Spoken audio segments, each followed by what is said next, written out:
I did Comic-Con right before this, and I feel like being creative now. So yeah, I'm going to continue working on this piece, which is, I want to develop this into a piece for Synthara, which is the world I've been working on for a while now, and I have some intentions for how I want this to go, but I think it's a good start. I made these assets using AI, and I've been putting them together in Photoshop, so getting the best of both worlds. And I'm gonna go ahead and make sure that my brush is all set up right. I think I want to control it with rotation. I love the art brush and look at that. I can change the rotation. It's pretty great. Not a new technology, but a good one. So yeah, I'm just kind of going through and trying to balance this, getting detail where right now I've been kind of covering up dark areas. See how there's like a lot of crunchy contrast going on right now, and I just want to kind of smooth that over. So right now it's all about keeping it rough, keeping it loose. I'll be going in and doing another pass. I think I want this thing over here increasingly to be water, so I'm gonna go ahead and duplicate this and make a reflection. Something around here probably. Actually, this looks better, so let's just do that.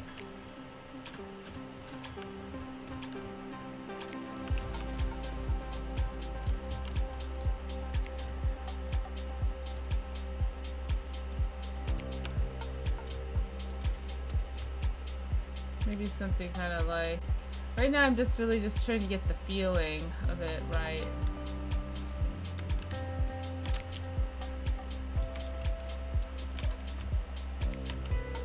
So, I know it's kind of an odd time just to stream. So, I see you on Facebook. Kurt, softening up. Yep. Exactly. It's all about kind of controlling contrast, controlling edges. So what is this? This is a kind of it's a wasteland for humans of sorts. This is where I call them Voxite mothers. I've got this world that is just swarming with these tiny microbots, and they have these types of hives where more microbots are made. Microbots are repaired. It's kind of like the factory. It's similar to like a beehive. You know, you have a queen that makes more bees. In theory, bees go back to the hive to repair and recoup, and they bring resources back to the hive. And in this case, the resources themselves are often kind of distributed, but there's kind of a nervous center inside of these Voxite mothers where the microbots bring back information about their environments, and they bring back information about what they did in that environment. And then they are either disassembled or they are like repaired. Basically, if you have microbot type A, which has been very useful in a given situation, then and you have microbot B, which has been it's not fitted for purpose, then you know, when microbot B comes back for repairs or for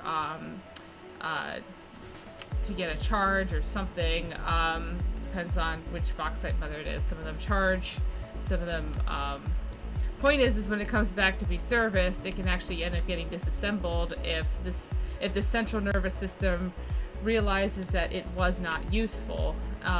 And so a lot of these Voxites, they just build stuff. They make temporary structures. And like very temporary, like compared to the types of buildings we know, this world is a lot more transient. And they can do other stuff too. They're kind of like, imagine a world with like almost like living Legos that have that coordinate through. This is almost like a checkpoint. The mothers, it's partially a central nervous system. The Voxite mothers are also potentially can solve problems that a human could never solve. Like they have access to an enormous amount of data about the environment, and they're like much larger brains than anything that like a living, you know, biological carbon-based life form has. But the downside of that is that they think slower. It takes, you know, when you have a larger brain, it takes longer to feed the signals from one side to the other, and the consciousness can kind of decohere. I'm gonna continue this on here. You know, if you don't have the timing of the signals right, and so these you can almost think of them more as like if plants were computers.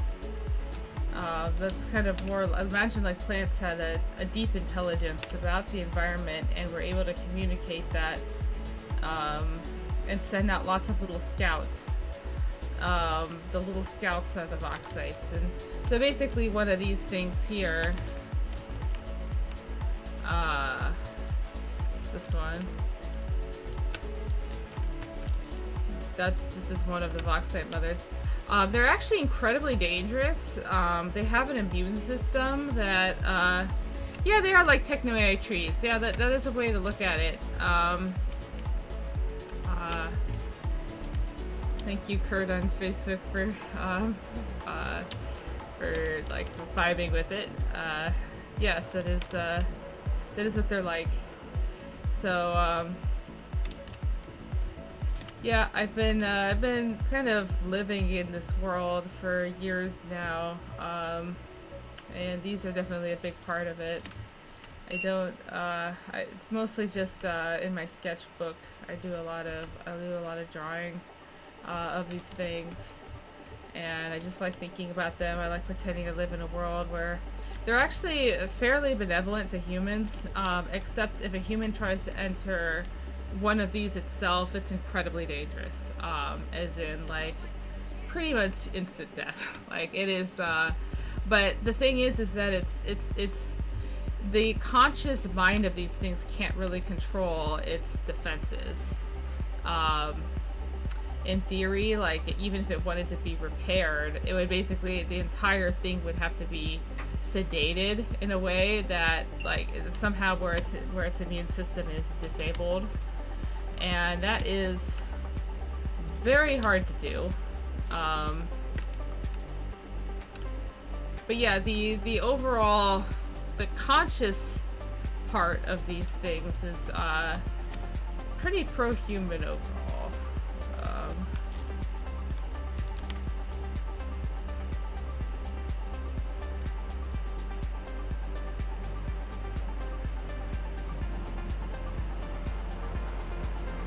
I'm thinking about going ahead and flattening some of this here. I'm trying to prevent, you know, I was thinking about adding more stuff back here, but I'm not so sure about it now. Let's see, this piece I moved over here.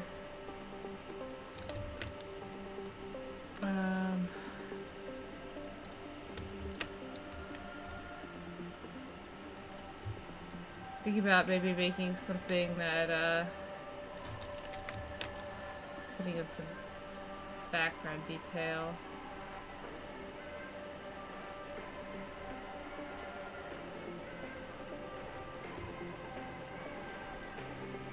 So Kurt on Facebook asks, am I turning this world into a comic or book? I had a book project going on for a while. I did a lot of writing for it.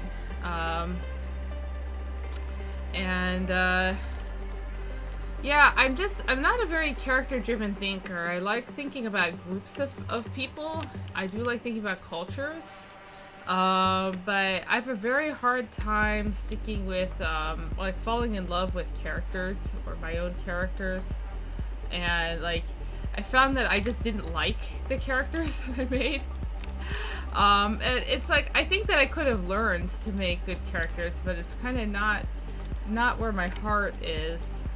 So books and comics are very character driven. Here's my problem with comics is I don't like drawing the same thing twice. I'm definitely a concept artist at heart in that sense.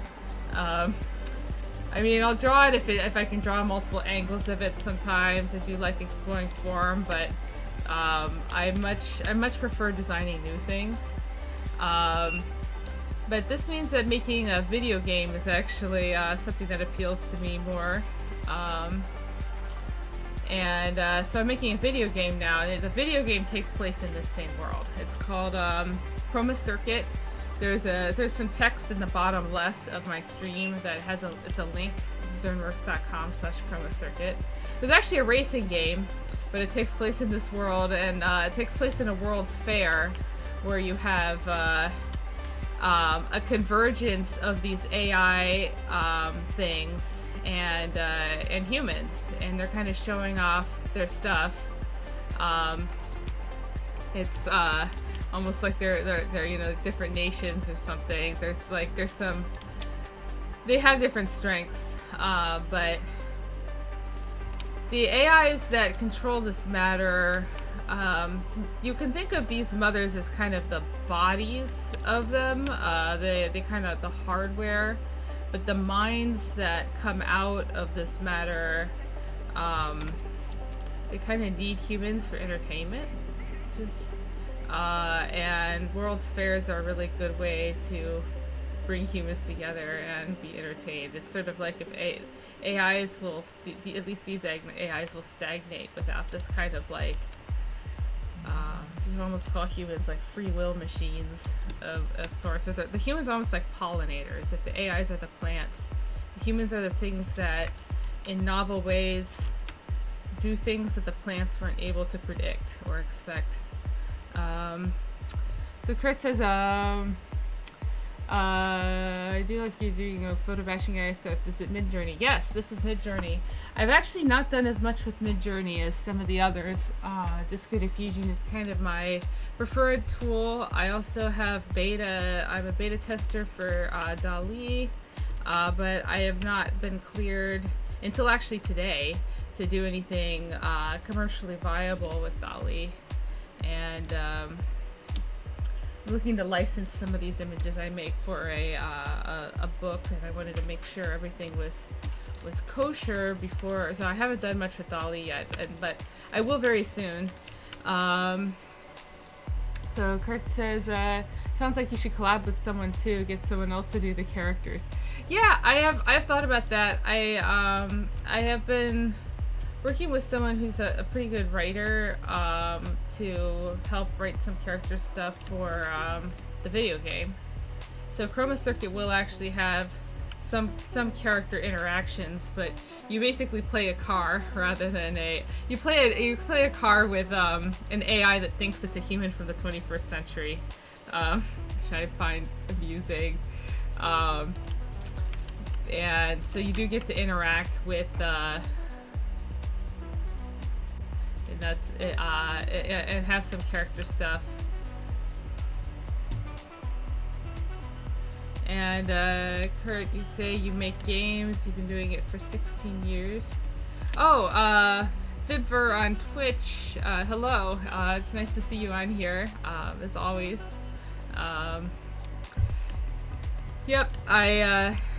Maybe this is a better time to catch you. I don't know what time zone you're in, but.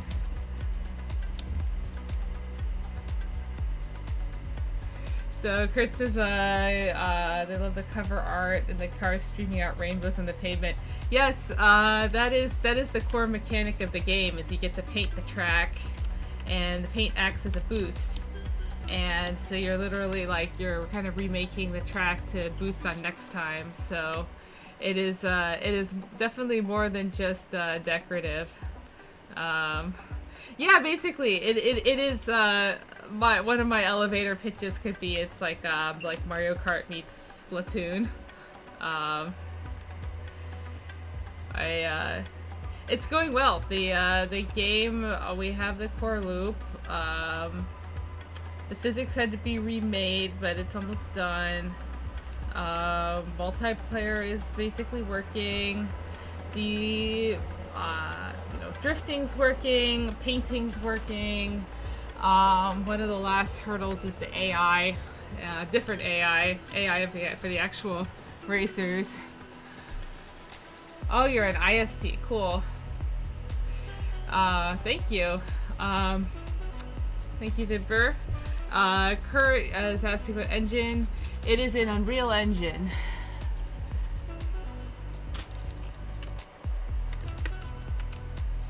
Yep. Still figuring out the pipeline. This is definitely the hardest thing I've ever done, or we've ever done. It's not just me. It is a team. If you look at the bottom of the web page for Chroma Circuit, you can see a list of the team. Kurt says, gotta make sure you implement the back forth boostability like from Mario Kart. I'm not sure what you mean by that, actually.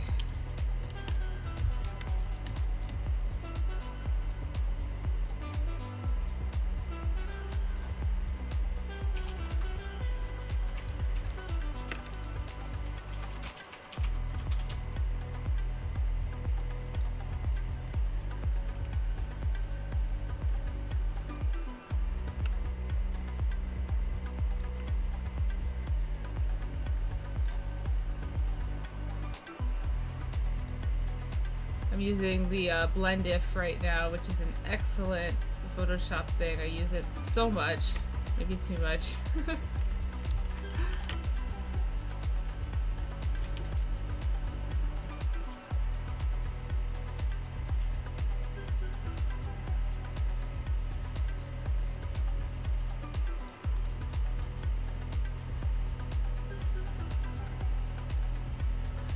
So I'm gonna wanna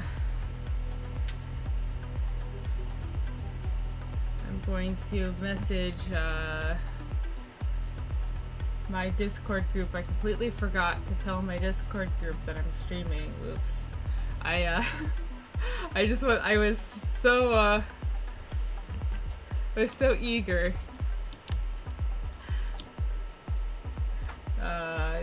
I always forget this, like, every single time.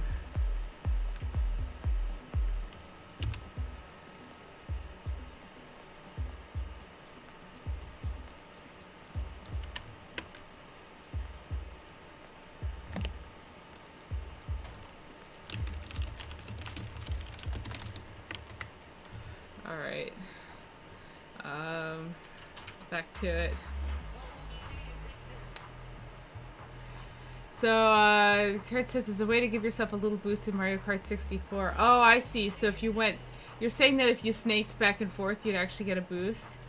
I am doing something where, you can, like, I'm still trying to decide how much, but I want to do, like, the whole thing where you get a boost when you drift. So if you, like... It's kind of like a way to reward people for that. It's sort of, here's the thing, it would be a precision racer if other people couldn't paint over your paint, but they can, so you can't rely, there's a strategy to it, because you can either decide to be aggressive by painting over other people's paint, but if you do that, you're not going to be able to take advantage of your own paint, that lap. And so there's kind of like a decision to be made there, and I think that's kind of where, like, the fun of the game lies.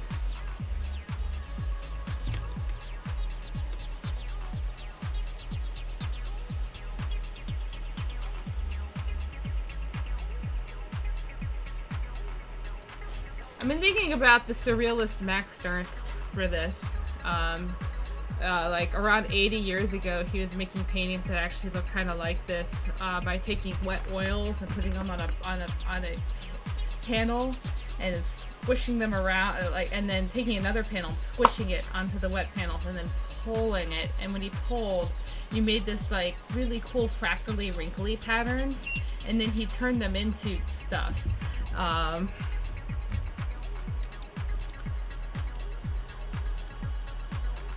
And Kurt says, you know how MK has the awful blue shell? You should have paint bucket. Oh yeah, I'm well aware of the blue shell. So that's part of what Mario Kart does something called rubber banding, which is they try to keep the pack of players together. Let me let's see here. I'm trying to find. Okay, so I'm gonna write in the artist.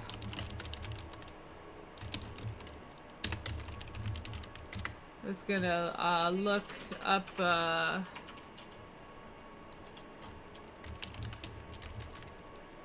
I'm gonna look up some Max Ernst work because I want to show people this because I feel like he was almost like an AI artist. Like.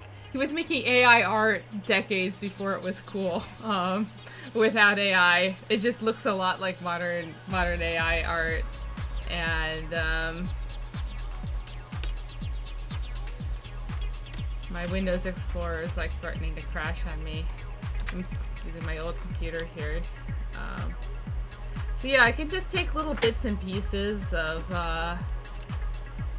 this and pull them out and turn them into stuff. It's oh yeah, I'm using the version of Photoshop where the lasso tool crashes if I use it too long, and too long is not very long. Anyways, yeah, let me pull up some Max Ernst pieces. So I've got this like so yeah, so he was born in 1891, died in 1976. And let me find some, like this one really stood out to me when I first saw him. I had never seen fine art that looked otherworldly like this before. When I was in high school, I found this work, and it was kind of inspiring to see that in the art world could accept like otherworldly stuff like this. And like look at those like fractal patterns. That's all made by like the viscosity of the paint pulling back, which is like very cool. Yeah, I don't know. It has the vibe. There's a specific piece I want to show that just like really made me think of a lot of the AI art that's going on now. Where is it? It might not be in this folder. Oh, here it is. Yeah, The Temptation of Saint Anthony. And see, like, look how it's like, he's like finding faces in this, I don't know, just something about the way the positive and the negative space interact. I think it's like very neat. So yeah, that's Max Ernst. So I don't know. I definitely feel like a lot of this stuff kind of ripples. So yeah, let me catch up to the chat here.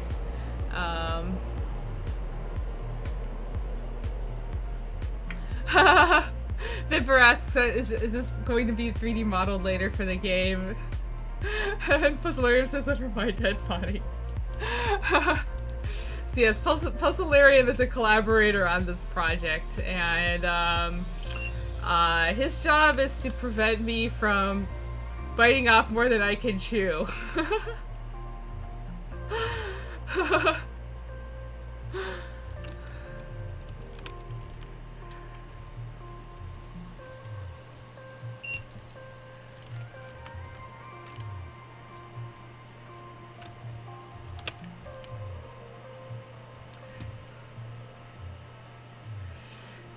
So easy to overscope.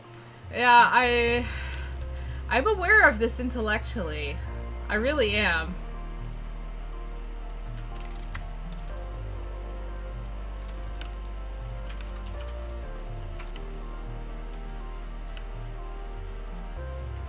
So, what types of games do you make, Kurt? 16 years is a, that's a good run for the games industry.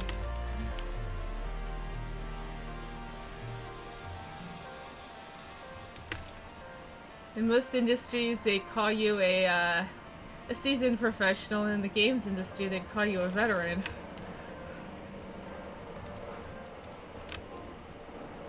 Oh, sweet! Material and environment, nice.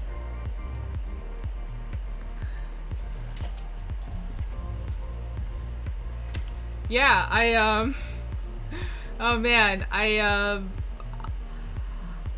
still need to learn some stuff about material and environment stuff. I have a lot of respect for it, I'll say that.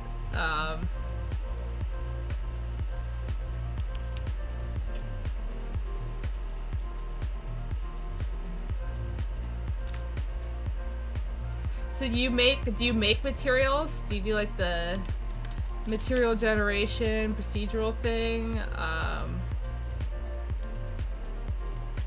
Very tedious if the tools are not good. Yep. I'm trying to avoid the tedium by going procedural, where I can at least, because this has the potential to be very... So to answer Vibver's question, although they say B or B, so maybe I'll wait till they're back, but they were asking about modeling this. No, this is more of like... So the game... I'll say it now, but I'll say it later when they come back. The game takes place in like a very built environment, like a World's Fair kind of thing. This is more of where they're called specters. This is almost like the natural environment. This is the jungle of sorts, where the AIs live.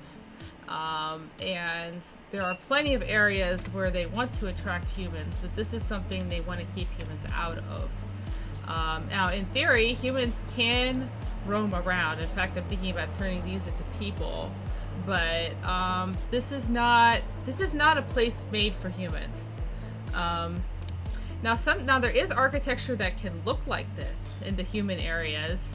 That humans are more than welcome in. In fact, the AIs try to make they almost compete to try to make stuff that humans will want to be in.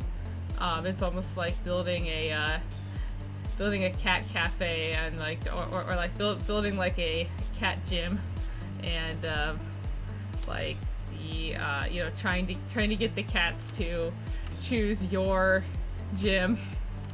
But this is not one of those places. I really want it to look... I really like the idea of something that is dangerous but not malicious. It's almost like more like a force of nature kind of dangerous. And I also really like the idea of showing something that's dangerous, but it's still kind of bright and sunny and like happy looking. I definitely don't gravitate towards dark art as an aesthetic.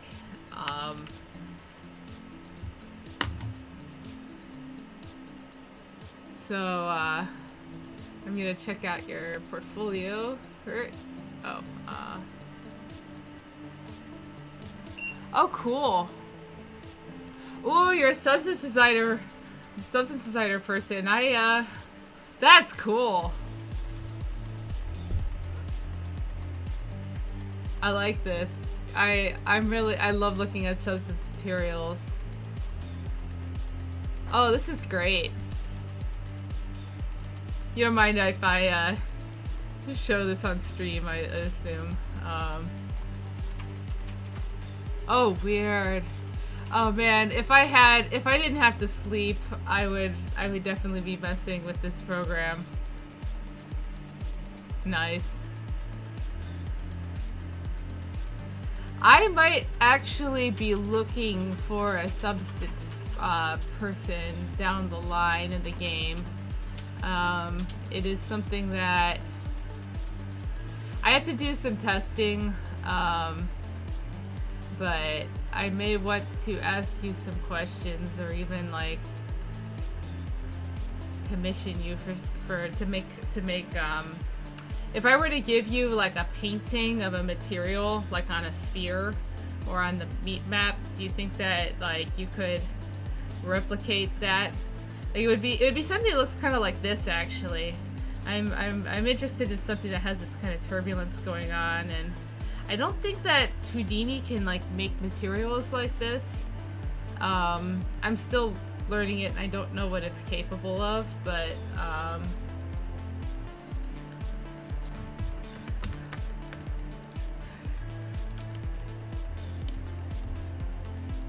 yeah, that would be awesome. Thank you. And Vidver, now that you're back, you were asking if I was planning to model this for the game. So this is not the type of environment that will be in the racing game. You might see some imagery that has this shape language, but this is sort of like the wildlands. This is like the wastes, at least for humans. From the perspective of the humans, this is like the dangerous jungle. This is not where the race happens. This is the kind of the home breeding ground for things that support the race. So it is tangentially connected, but I would like to put this in the game anyways. It's like, I want to have collectible art in the game because I can't help myself. And I'm sitting on thousands of very cool images that I've generated with AI that I have the commercial rights to use. And this world happens to have a currency system that uses unique art as a form of currency. And this was before NFTs were a thing, I will say, although they are technically tokens that are not fungible. So, you know,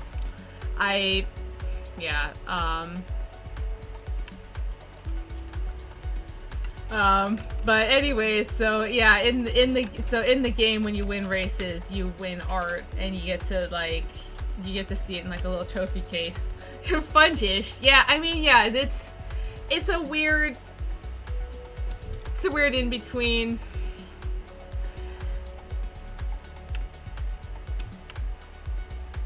It sort of plays on the idea of novelty as a currency. And people are always trying to spend their currency once they get it, and they get bored of it. They want to spend it for something new. There's just this constant like trade that's happening, kind of just for the sake of trade. It's a little bit like the actual NFT world, really. But what can I say?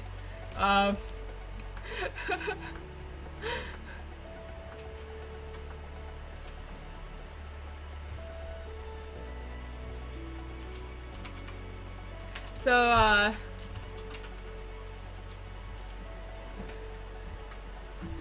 Kurt's saying Houdini is the glue, the procedural nature that games are heading.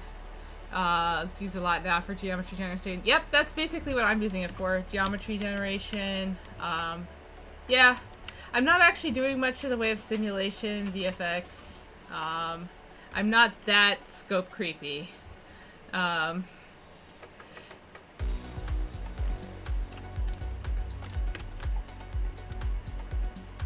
But yeah, thanks for stopping by.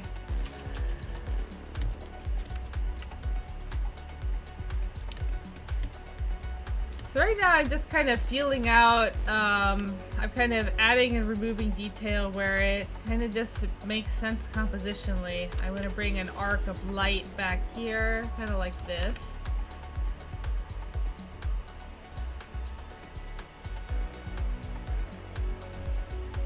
Trying to get good shapes.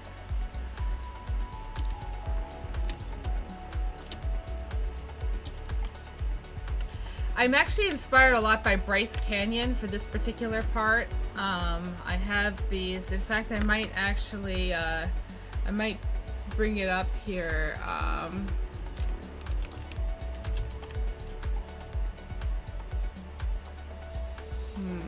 What was that?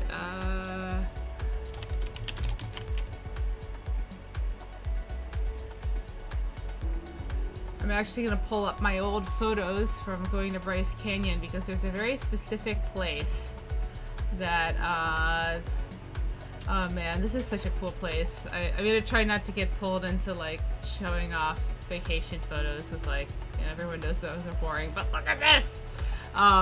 The reason I am going in here is because towards the beginning of this hike, there was this colored earth, and I want to use it as a model. Where was that? It was... Oh yeah, I did a night hike. This is, I think, afterwards. Okay, yeah, it's somewhere in here. There was this, like... This is kind of part of it. See how it almost looks like fairy dust has been added. This is from something called the Fairyland Loop Trail. And the way that you have this kind of gradient of color, I kind of want to use that as reference. Yeah, like look at that. I'm gonna pull from that. Like the color variation in this place is just incredible. There was another very specific picture, and if I don't find it in the next couple minutes, I'm gonna give up.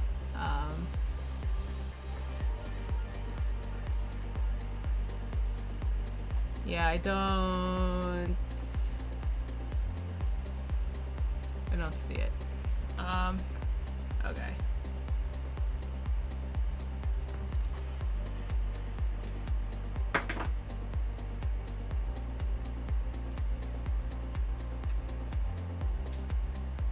Yeah, it's an amazing place.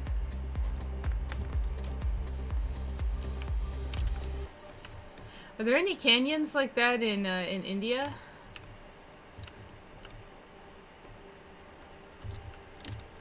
That look like kind of like that? Just kind of curious what the geology is like.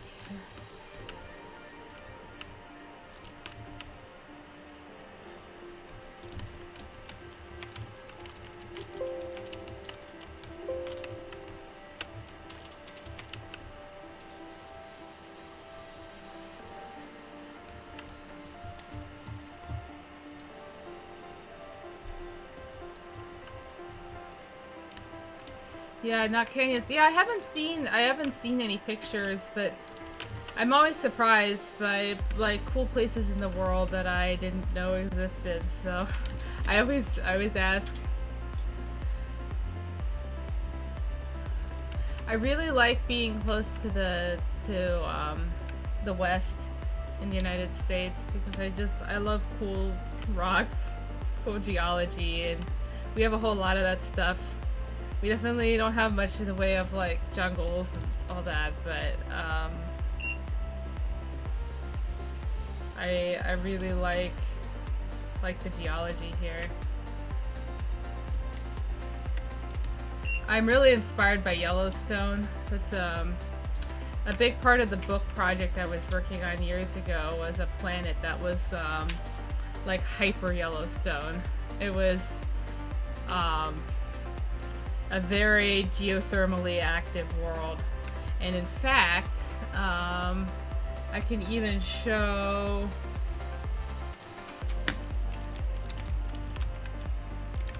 I might actually bounce to another painting. I kind of like going back and forth between paintings because I have started working and streaming on another one that I never finished that is inspired by another place in the United States called Yellowstone, and all these colors. So I generated parts of this, but it's based on a real place. Bib versus I guess the closest would be Kadepa district of state and Andhra Pradesh. Okay. I am, 1 second here. I am going to look that up.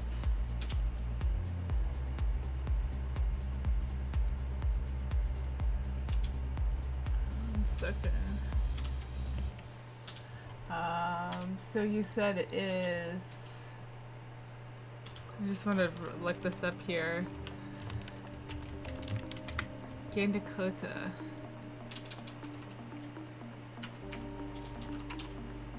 Oh, that's nice.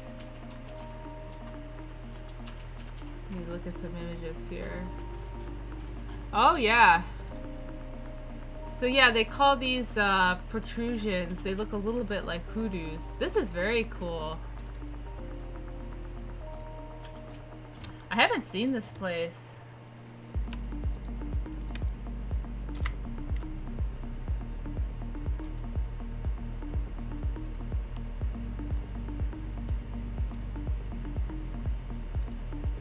Yeah, that's very cool.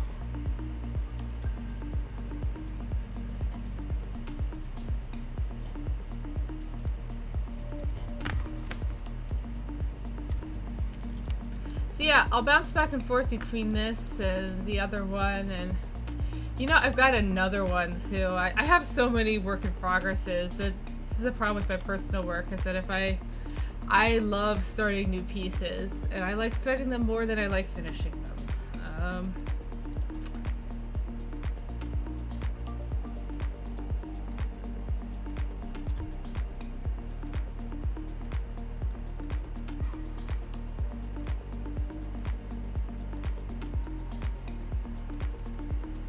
So I'm going into some of my many disco diffusion images here. I have lots of them, and I'm going to find my geothermal one. So you can see I generated like a bunch of different pieces, parts to use, and most of them are not winners, but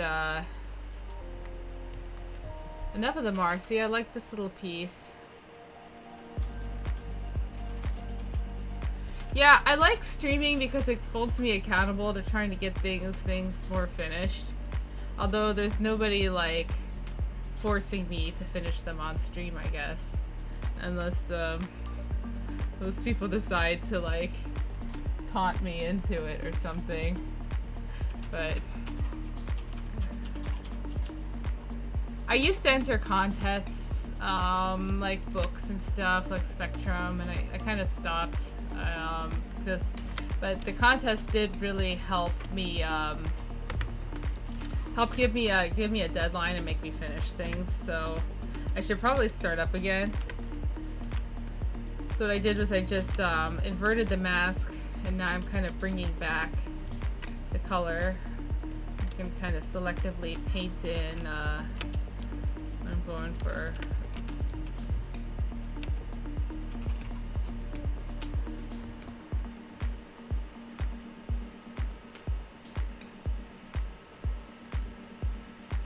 the Vibber says I'm trying to stream 3 days a week for 2 to 3 hours each time. It seems to be helping. Yeah, it's fun. I like streaming a lot. Even if I don't have many people in the chat, it's just I don't know, I feel very relaxed when I do it, and I feel like it can... In some ways, I'm not as efficient when I stream. Like, if I were working alone right now, I'd be working faster. But I think that the fact that streaming forces me not to get distracted is that I have...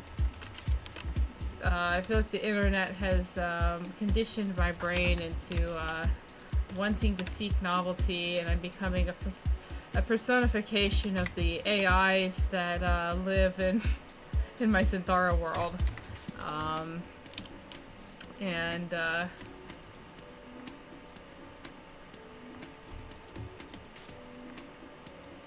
Trying to get some color back here. But yeah, when I stream, it kind of, I can't get as distracted. I mean, I am taking breaks to look up stuff that, that chat suggests, but, like, it's better than, like, going on Discord and stuff. I also just find I enjoy teaching.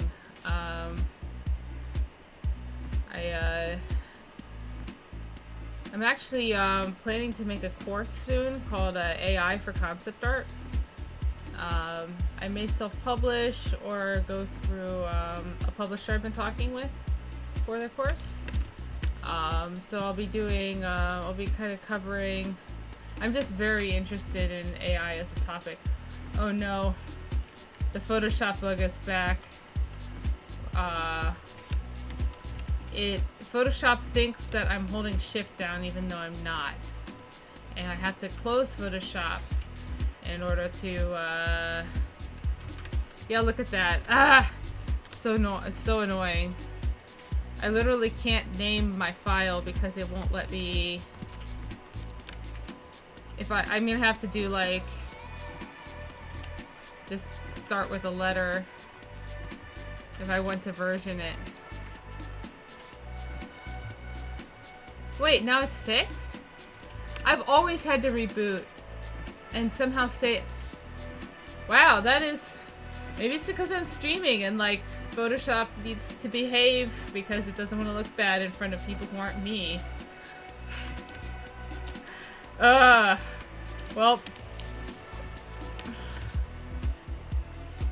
I don't know if anybody else,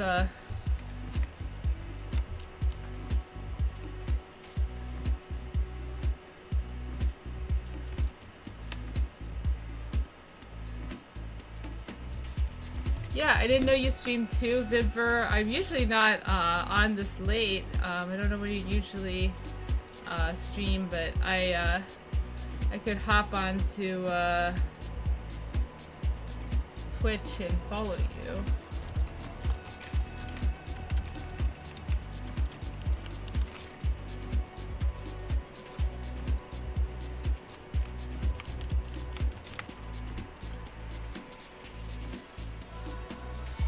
Oh, cool! You're doing 3D modeling stuff. Yeah, I'll show your stuff here on stream. Oh, I shall follow you.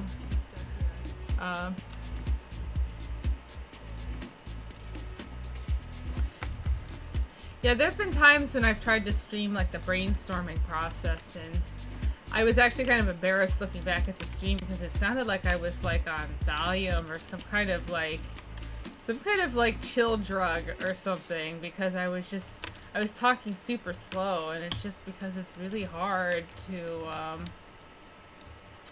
it's really hard to talk and do like kind of conceptual, very quick conceptual drawing at the same time. There's just it's a lot of parts of the mind being engaged at once, I guess. It's a skill like any other. Like, one of the reasons I'm streaming is to practice it so that, you know, if I end up doing more full-on teaching, I'll have that kind of experience. It's cool to see that you're 3D modeling on stream. I don't see that a whole lot.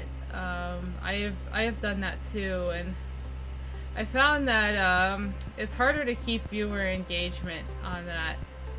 I think part of it is, like, you're much less likely to have people who understand the software, and it can look, at least when I'm using 3ds Max, it can look kind of boring because I bring up a window and I start just like adding different numbers into the boxes, and sometimes it doesn't update in real time, so people are just seeing a box with like numbers going into the box, and then boom, a big thing happens. Whereas with painting, there's kind of like constant activity. I kind of, yeah.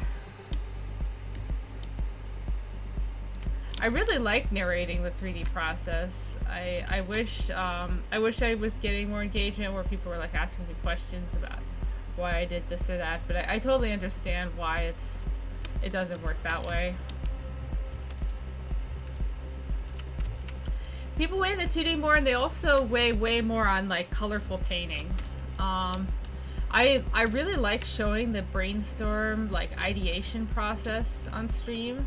Like, my dream stream would be me like world building and have people give me ideas, and I like riff on the ideas and like in real time. Like, I feel like that's really the power of streaming, is the ability to have like a relationship between the streamer and chat where you're like collaboratively making something. Like, that's super cool.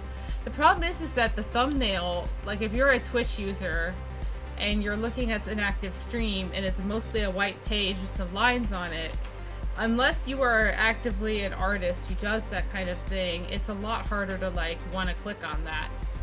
And I get that. Like, you know, the thumbnail for this looks way more compelling than a few lines or a diagram, you know, on a piece of paper.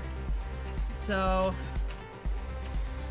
I guess if I get more followers where I have like subscribers who actually want that content, I'll start doing more of it. But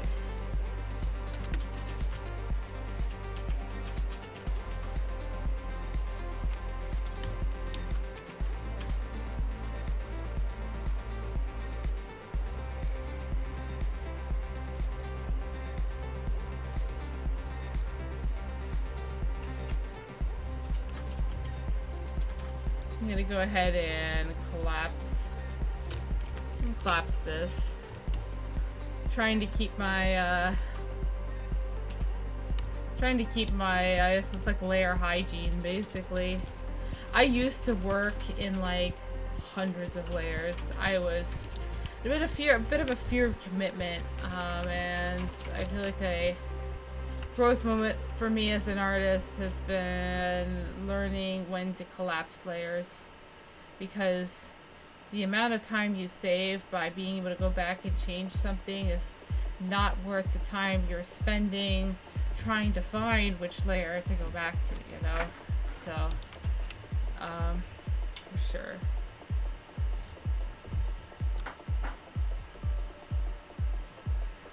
So I'm gonna do kind of an ambient light pass.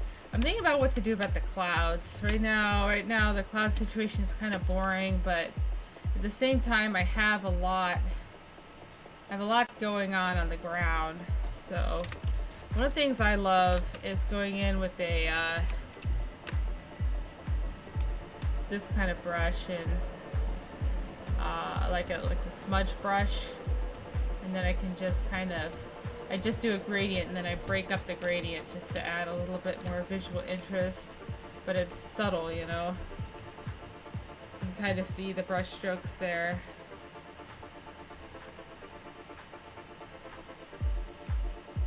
Oh, you have oh man, I've been there. See, now for like, I actually do work with tons of layers in 3ds Max, but I just group things, and the way the layer manager works is it's more manageable than in 2D, because I don't know, I've just found in the viewport it's easier to just like select which objects you want at the time, so having a bazillion objects doesn't matter as much as long as they're appropriately grouped. But when it comes to 2D, like having this kind of a panel, scroll, and like, okay, so Photoshop, it's like, the scrolling is so slow. If you want to move a layer, it's like super slow. Oops. It's like a bit of a gripe I have. I don't know if there's a way, like, you'd think there'd be a way in settings to change the speed on that, and maybe there is, but if there is, please tell me. I assume you use the whole, like, layer color thing, and, like, I use that a lot.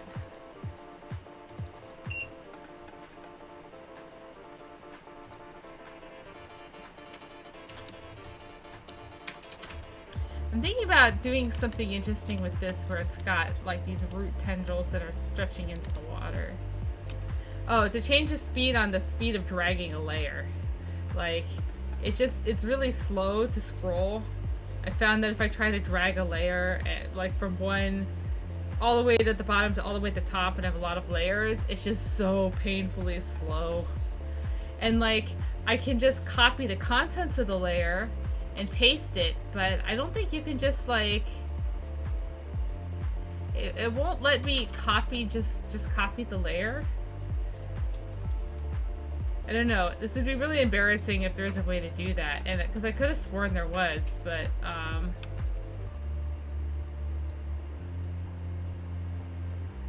I can duplicate layers, sure, but if I want to just copy it and then scroll up to the top and then paste it somewhere else.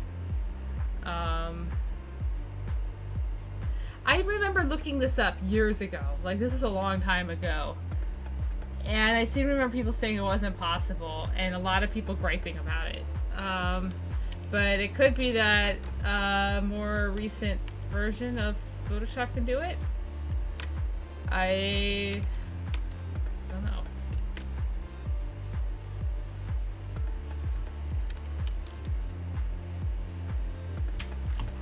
Do I like that thing? No, I don't. Okay, I'm gonna get rid of this.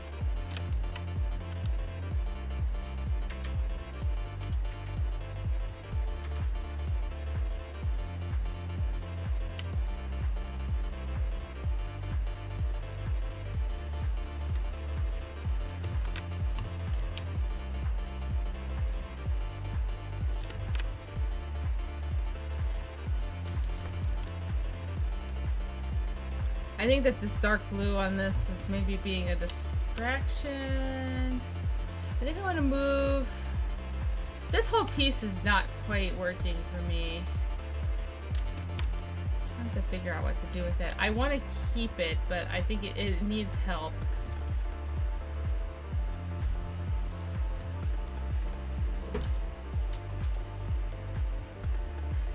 So Vidver says it's one of the reasons it issues. I still like to use medium-sized pen tablet, never move to a large size because the distance in my head just becomes smaller.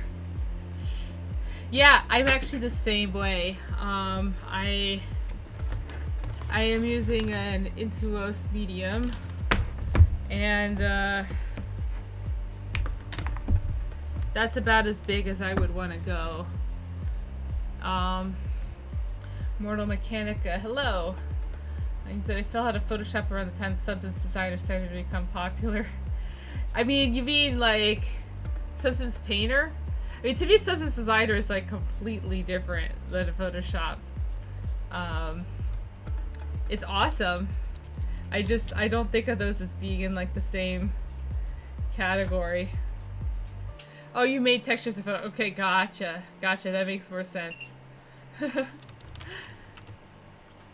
Oh, so you also, we just had someone in here who is a material designer at Raven, who is some cool stuff, who uses Substance Designer as well.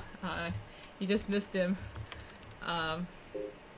Yeah, I would love to learn it looks like so much fun. I'm already trying to learn nodes for my game project. But that's more for geometry than materials.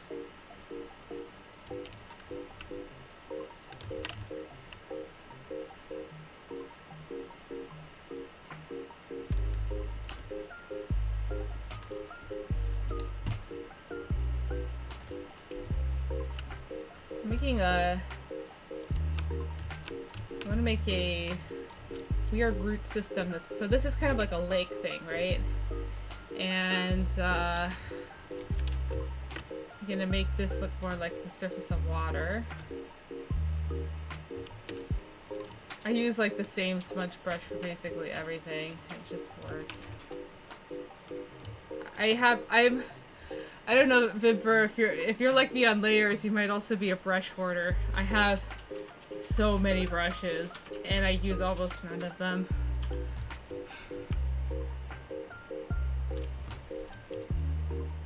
Part of it is that I really like compositing. I'm definitely a big basher. I like to do tricky mask stuff and layer stuff, and then paint to kind of repair the seams. I just really like that way of working. I do plenty of drawing. Like on the iPad, and I get my whole hands work kind of fixed through that.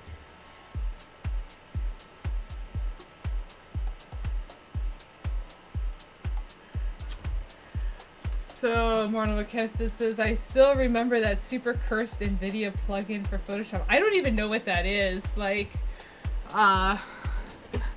when was that?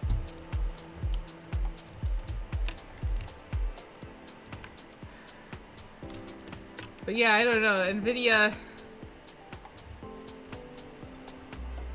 I have no trouble believing that that might have been problematic.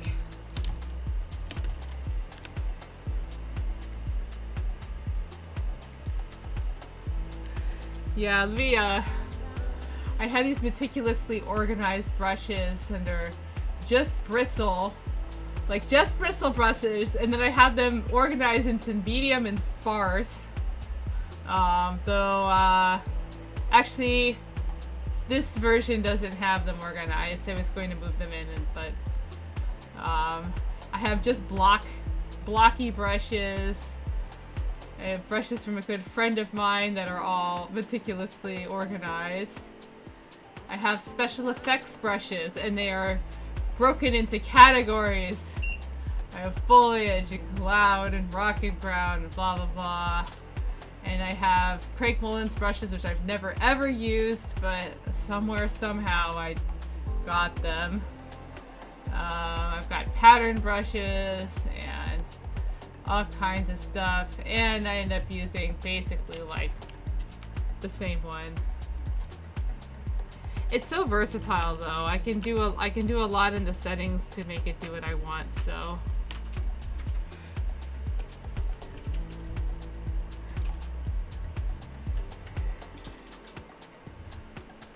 A bare bones luminosity to normal map converter around 2005. Oh man.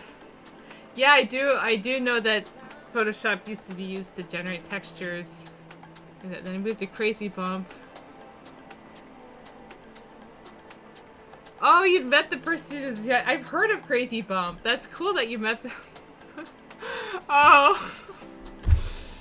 Yeah, 2005. I didn't know that digital art was a thing then. I definitely got my start in traditional media. I see what kids today are doing back at the time when I was a youngin'. And I'm like, always very blown away. I do remember the good old days when like YouTube didn't have good tutorials on it and you had to get no-mod videos. And everyone in school would like trade them around because they were so expensive.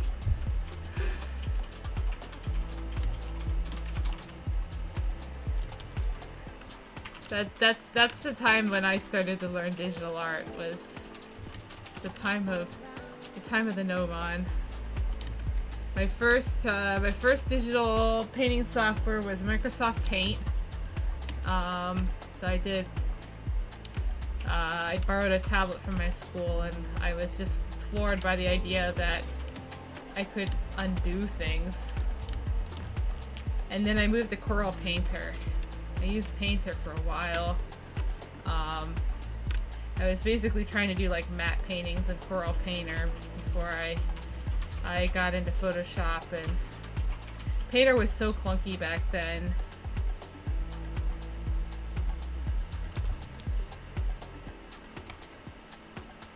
And my very first 3D software was Bryce. R.I.P. Bryce. That really hooked me on 3D. I felt like a god, you know, it's like I can sculpt mountains. It's like one move of my mouse and I've just carved away tons of rock. And oh my gosh, look at the reflections. I have these beautiful reflections on my rocks. It's just like, I felt like a god. That's,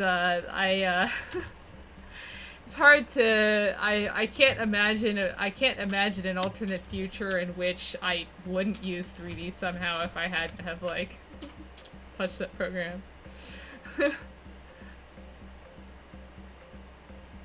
Oh, cool. UT2K4, that's an interesting way to put it. That's awesome. Yeah, I can totally, I'm sure it was used to make a lot of Skydomes. R.I.P. I moved on to Vue later.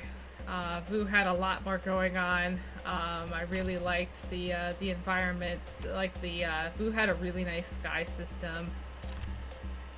It was buggy as all get out. I crashed so many times on that software, but I also had a piece of crap PC at the time, so that might have been part of it. But yeah, I used to use Vue to render stuff that wasn't even landscapes just because it had global illumination and all those good things kind of built in. And then I moved to Mental Ray after that for my renders. I started using 3D. Actually, I used Modo. I used Modo for a while. I stopped using Modo because I wanted to use the game industry standard. I was a student and I thought standards were like super important. I kind of laugh at that now, but so I stopped using Modo and I started using 3ds Max. And I used Mental Ray as my renderer in Max. So that was quite a wake-up call from Vue because Mental Ray was not very user-friendly.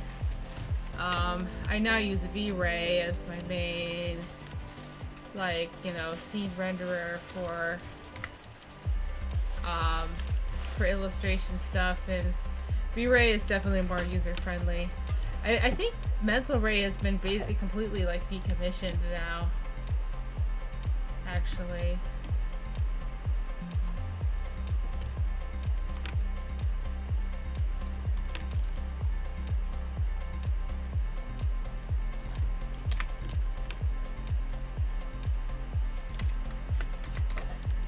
I kind of like this little shape here. It's amazing. I really only did. No, I like using little pieces of noise and just making a thing with it. Like, look at this beautiful color variation. Midjourney does a really nice job with the color variation. It looks kind of pearlescent is the word I'm looking for.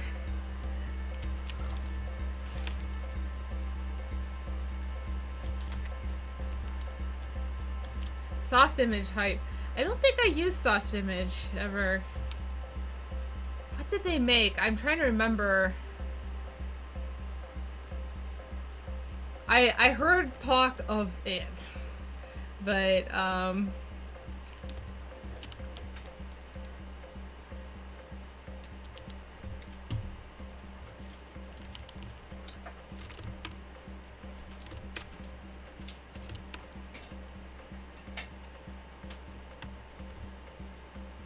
okay, see, I'm starting to get a bit of a flow here. I'm trying to see what I'm doing is I'm trying to make like this kind of, let me make my brush super big.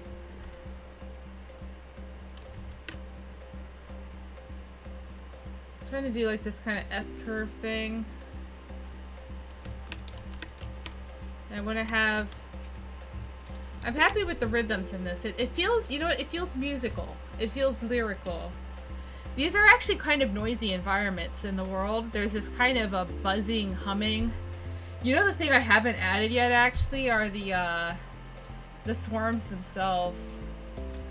So I might actually get a chance to use my SFX brushes here. Make some, actually, I have a preferred way rather than using those, which is to use the,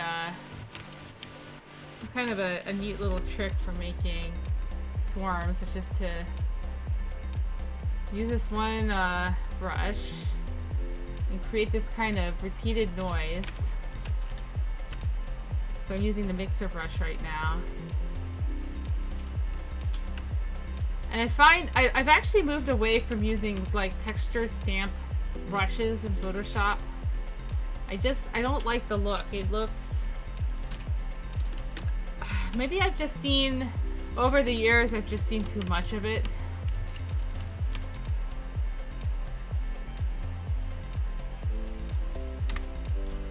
Part of it is like trying to get this like organic color variation. So it doesn't look like a swarm now, but just wait. So I can use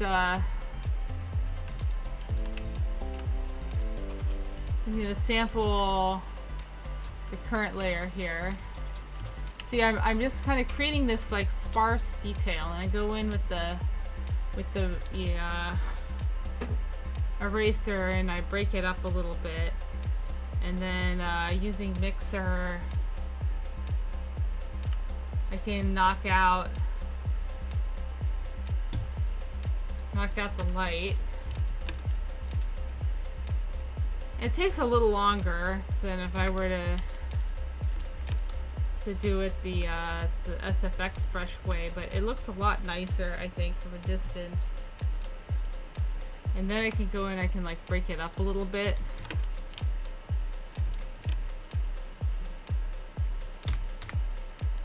I could, in theory, use a scatter brush with the mixer.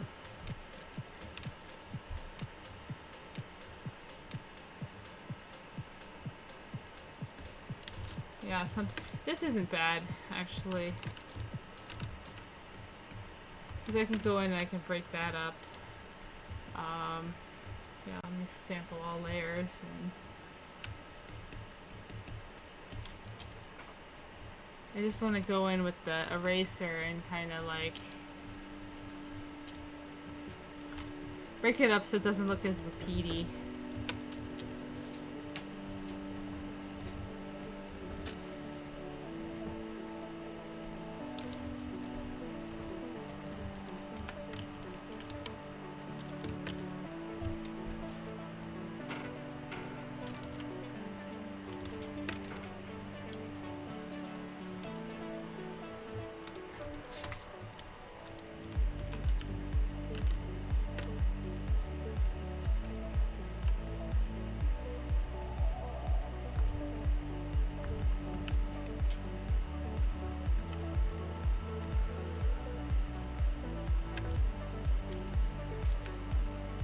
And then to add some motion, I'm using my regular smudge brush.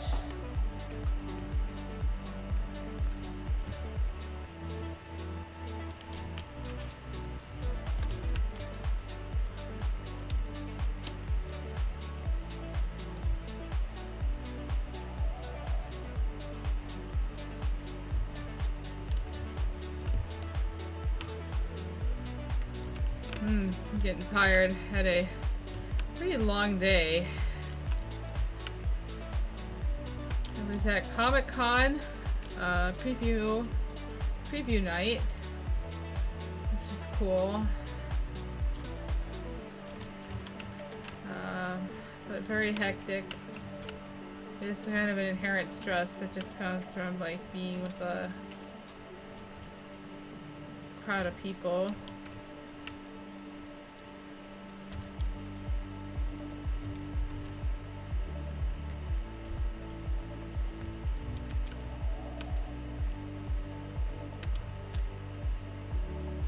Oh, John, hello. Nice to hear from you. Yeah, Comic-Con, I didn't see a lot of the show tonight because the COVID line was super long. I didn't want to do their app thing, but it took a long time to get like COVID vaccine verified, and I then had to like get my badge. Took a while, but I mostly did some like just looking at books. I spent a lot of time at Stuart Ing Books, which is I love that store so much. They have all these cool like art books and like graphic novels from Europe, like especially France. France, Spain, England. They had a lot more stuff from Japan this time than the last time I've been there. There's a lot of really good new stuff. They also, it's not just art books, they have some like really cool artsy children's books. It's just, they have a good eye for just like good art, especially like animation related.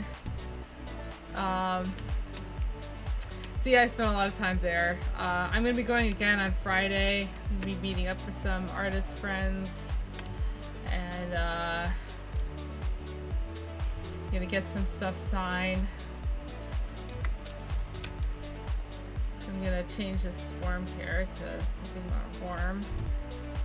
Yeah, there we go. It looks a lot more swarmy and alive now. Just kind of the idea.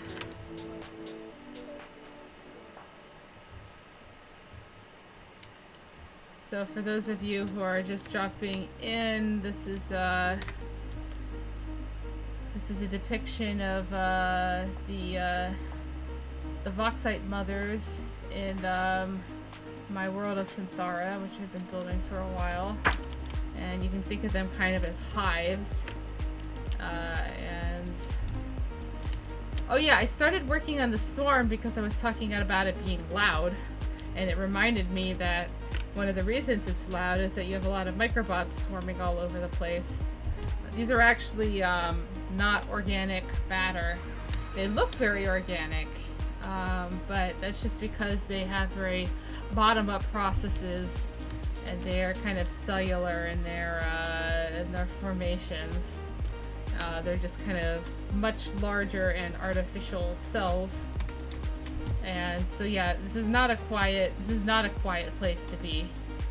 And it's not a safe place to be either. I want it to look like it's, oops. It's my favorites here. Wait, where am I? Here we go.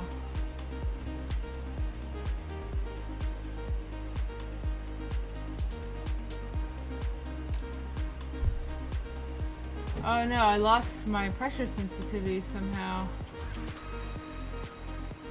How am I supposed to get my one brush that I use?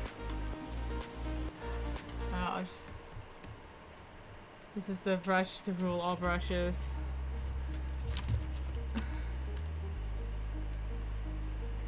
Oh, who else uses the rotation brush? I'm curious because I think that this thing is like the best thing ever. It's kind of old now. This is like old school Wacom, but like it's backwards compatible. So like basically by rotating my brush barrel, I can rotate. And so it's great. It just gives me so much control over how I want to chisel my strokes.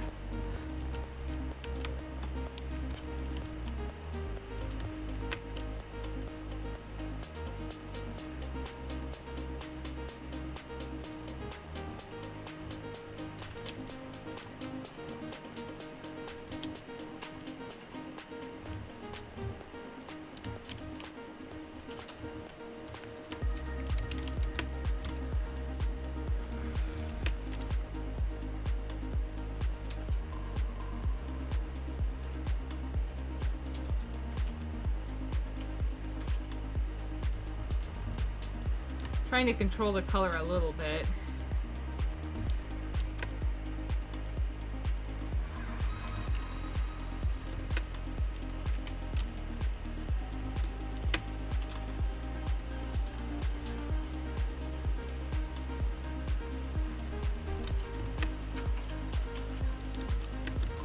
This is before and after. Yeah, see, I'm trying to tame the hue.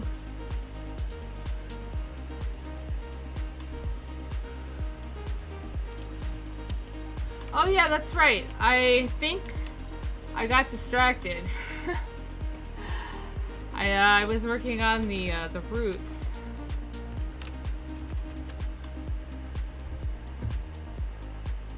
I'll be right back.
I want to show that, like, you know, even those, that these artificial, sort of artificial entities, still make, like, natural shapes.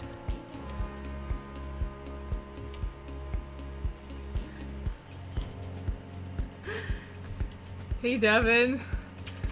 Hey, you're up way later. I know what time zone you're in.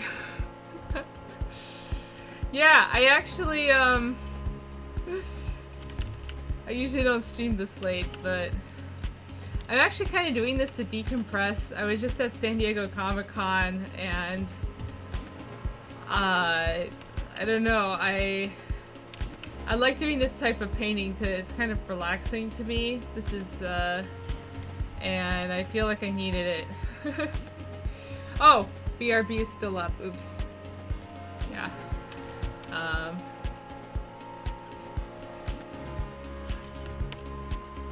I'm going back to Comic-Con on Friday. I'll do a full day. Tonight was just like preview night.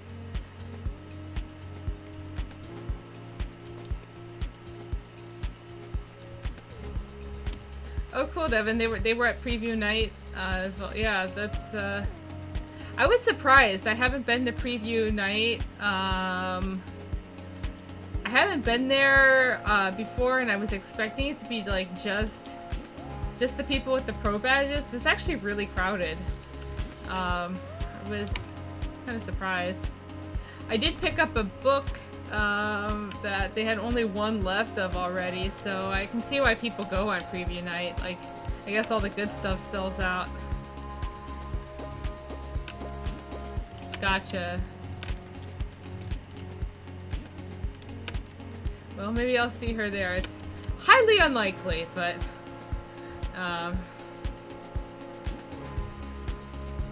you turn flow to like 60%.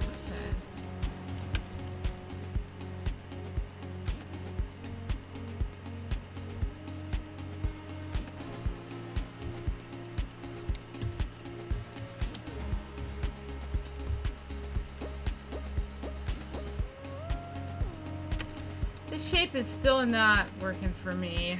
I was thinking, like, what am I gonna do with this thing? I don't want to get rid of it. Actually, if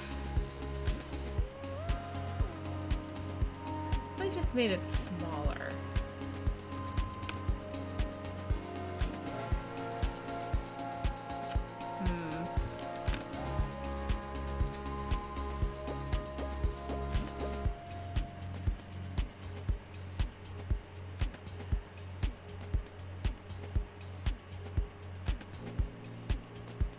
Yeah, I actually didn't announce I was going to Comic-Con.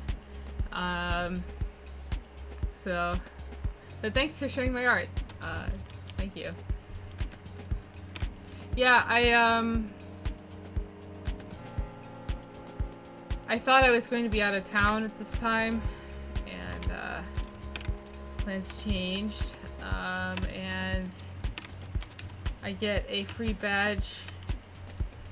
They've got a professional program where if you can prove that you're like working as an artist in the industry or writer or something, they give you a free badge.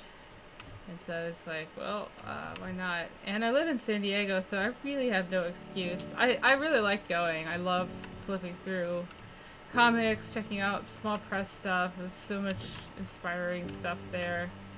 I'm not really into the show stuff. There's certainly like a lot of, you know, TV and movie stuff there, and I'm not as into that, but I really like the book scene. The IGD, oh, the Indie Game Developer Association Mixer in San Diego's at the same. Really? They should just like have their meeting at the gas lamp or something so that people can like code a boat. I don't know. Been meaning to check that out. I have a friend who went to one of those mixers.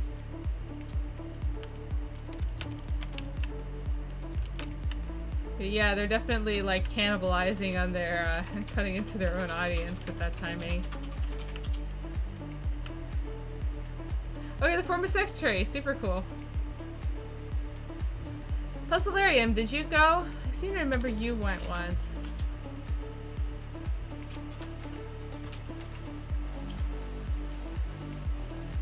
Small world.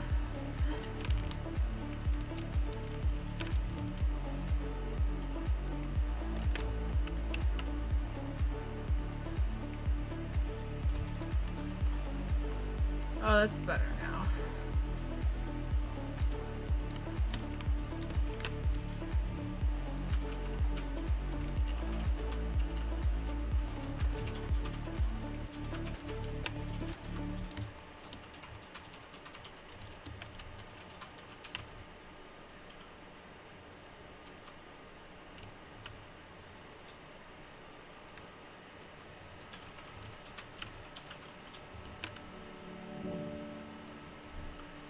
You know, I really don't understand the whole meeting in bars thing.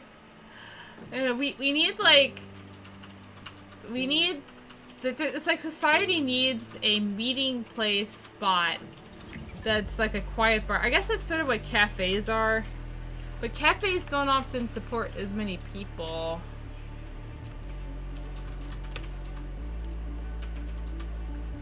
I've been to, like, you know, convention parties where it's just like I have almost no voice after it because I have to shout above the music.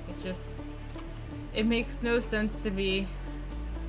Especially if you're in like a visual field where you might want to show people, well, back in the time before everyone was using phones and people like used portfolios, I remember trying to do some early networking and like going into, not only was the bar loud, it was also incredibly dark.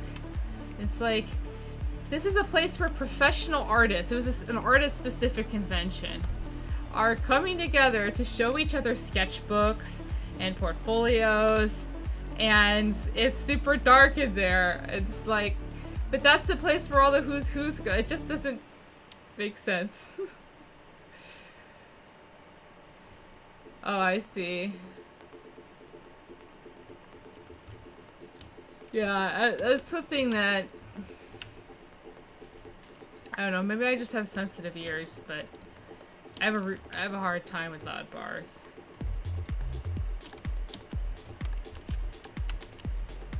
I like going to music events with loud music because I like the feeling of bass, but I just wear special earplugs, like high fidelity earplugs, and that way I can feel the music and not have to like kill my ears.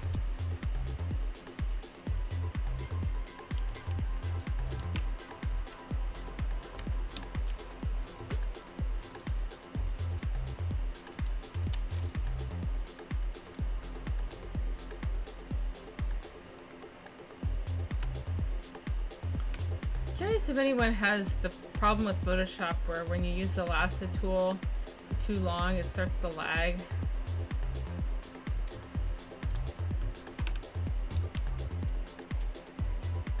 Seems like such a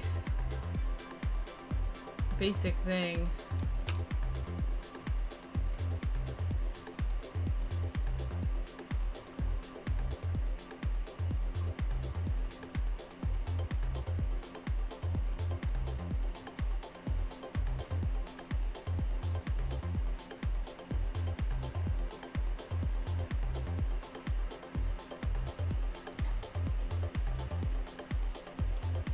Yeah, it's not in every version of Photoshop, but look what happens if I, like...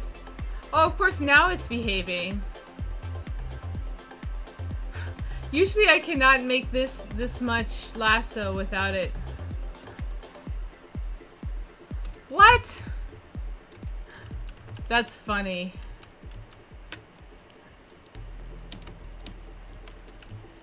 Yeah. It's actually fairly reproducible, but not this time.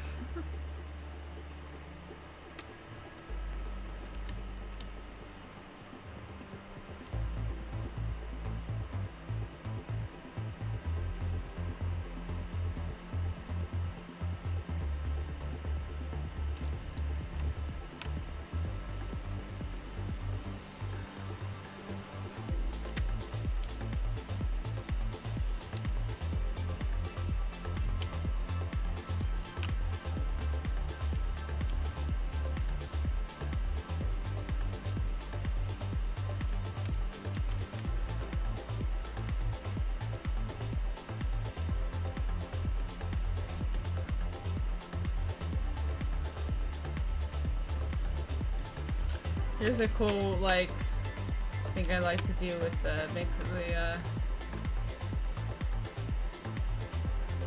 make water. It's a little too crosshatchy right now, but I'm just trying to get some variation in the mix here.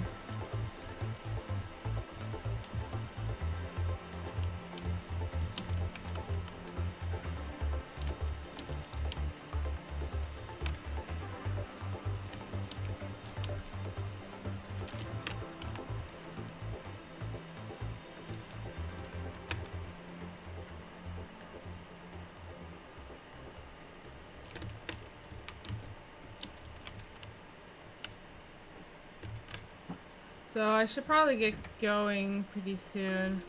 I am definitely in the zone, but I also need to wake up earlish tomorrow. I'll definitely have to wake up early on Friday when I go to Comic-Con again.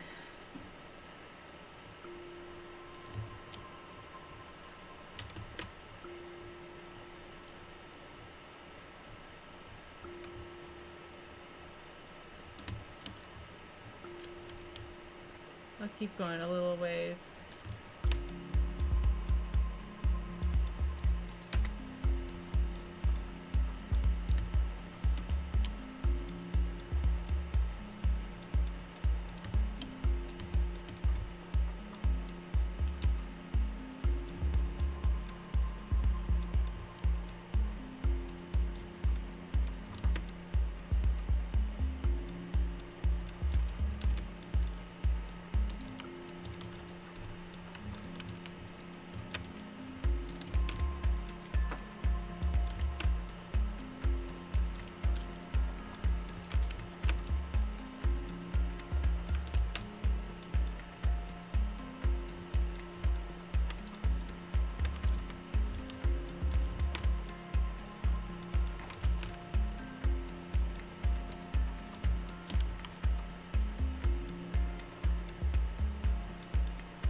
And decide what to do with this thing.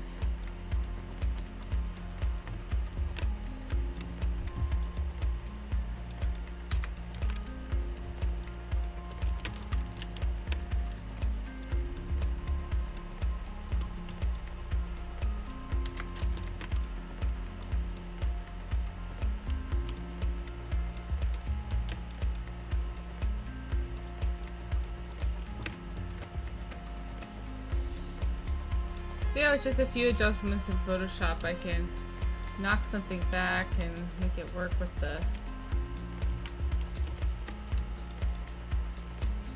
background.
I can definitely feel myself starting to slip into more of a flow state. It can take a little while to get into it sometimes, but it's good when it's Even though I'm jumping around a lot.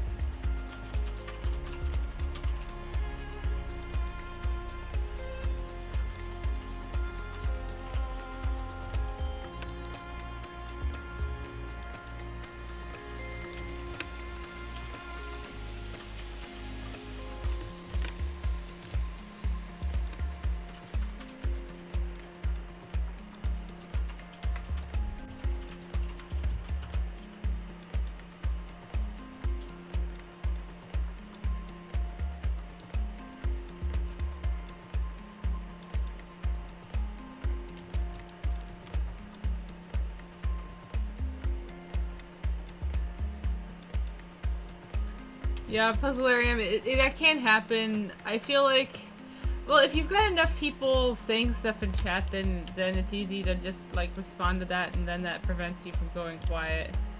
But, I don't know, the thing is that I've learned to engage my verbal part of my brain while I work. For most of my life, I have, listened to, like, words while working. Usually in the form of audiobooks. And, so...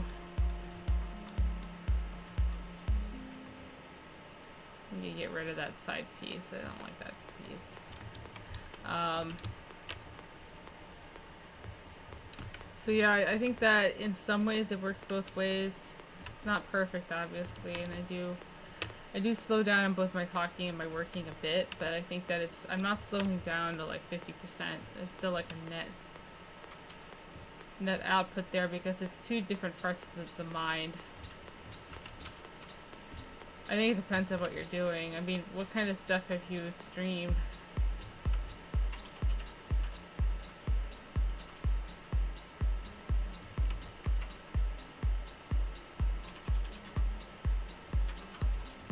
Also, having music in the stream does help kind of fill the silence.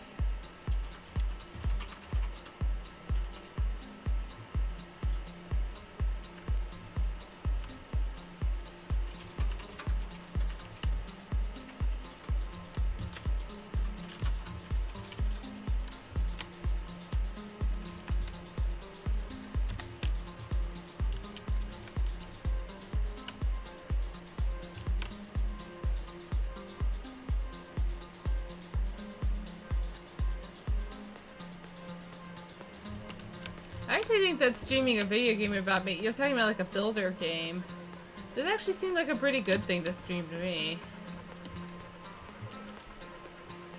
Like if you're good at building them, that seems kind of entertaining to watch. People like to watch stuff like being made. That's why art streams are a thing, right?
Oh, right. A management game versus...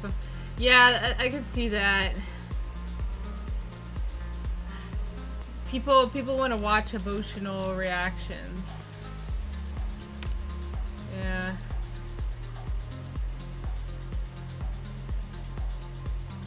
And you don't get a lot of that with building games.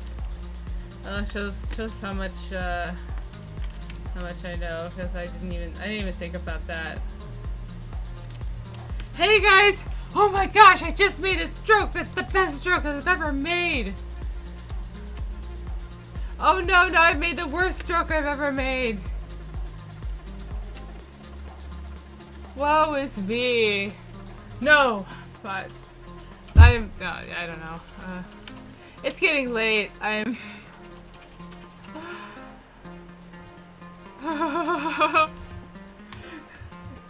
Don't forget to smash the subscribe button. That's I made it.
Alright, I think I'm gonna call it quits. Thank you to everybody who stopped by. This is fun. I definitely feel recharged, recharged from the chaos. And yeah, have a great night or day or whatever it is for you. Until next time.